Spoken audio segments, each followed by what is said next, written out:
നഗരസഭയിലെ ഡിവിഷൻ 4-ലെ കാവുംപുറം താണേപ്പൻകുന്ന് റോഡിൽ തൊഴുവാനൂർ സ്കൂളിന് സമീപത്തായി തുടങ്ങാനിരിക്കുന്ന സിമന്റ് ഗോഡൌണിന് അനുമതി നൽകരുതെന്ന് PTA കമ്മിറ്റി ഭാരവാഹികൾ വാർത്താസമ്മേളനത്തിൽ ആവശ്യപ്പെട്ടു. ആവശ്യമായ നടപടി സ്വീകരിക്കണമെന്ന് ആവശ്യപ്പെട്ടു. നഗരസഭയ്ക്ക് പരാതി രേഖാമൂലം നൽകിയിരുന്നു. ചെയർമാൻ വിളിച്ചു ചേർത്ത യോഗത്തിനും PTA പ്രതിനിധികൾ പങ്കെടുത്തിരുന്നു. സിമന്റ് ഗോഡൌൺ തുടങ്ങാനുള്ള നീക്കത്തെ വിദ്യാർത്ഥികളുടെ ഗുരുതര ആരോഗ്യ പ്രശ്നങ്ങൾ ചൂണ്ടിക്കാട്ടി ശക്തമായി എതിർത്തിട്ടുള്ളതാണ്. സിമന്റ് ഗോഡൌൺ തുടങ്ങാനുള്ള അപേക്ഷ നഗരസഭ നിരസിച്ചെങ്കിലും ഗോഡൌൺ ഉടമകൾ മലിനീകരണ നിയന്ത്രണ ബോർഡിന്റെ മലപ്പുറം ഓഫീസിൽ നൽകിയ അപേക്ഷയെ തുടർന്ന് സമ്മതപത്രം നൽകിയതായും ഭാരവാഹികൾ പറഞ്ഞു. മലിനീകരണ നിയന്ത്രണ ബോർഡ് ഉദ്യോഗസ്ഥർ നേരിട്ട് വന്ന് സ്ഥലം പരിശോധന നടത്താതെ നൽകിയ സമ്മതപത്രം റദ്ദു ചെയ്യണമെന്നാവശ്യപ്പെട്ട് വാർഡ് കൗൺസിലറും വിദ്യാലയ PTA കമ്മിറ്റിയും മലിനീകരണ നിയന്ത്രണ ബോർഡിന് പരാതി നൽകിയിട്ടുമുണ്ട്. ഇതേ തുടർന്ന് ഉദ്യോഗസ്ഥർ സ്ഥലത്തെത്തുകയും പരാതിക്കാരുടെ മൊഴി രേഖപ്പെടുത്തിയിട്ടുള്ളതുമാണ്. തുടർന്ന് സിമന്റ് ഗോഡൌൺ ഉടമകൾ അനുമതിക്കായി കേരള ഹൈക്കോടതിയിൽ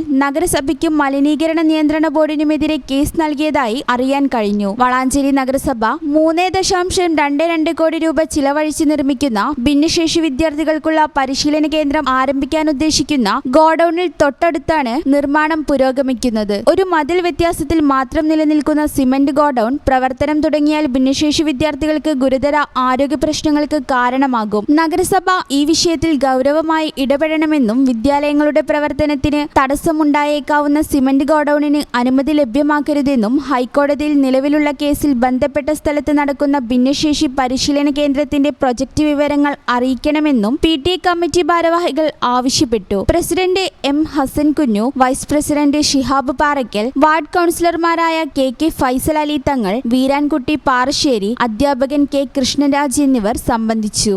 ഈ ചാനൽ ന്യൂസ് വളാഞ്ചേരി.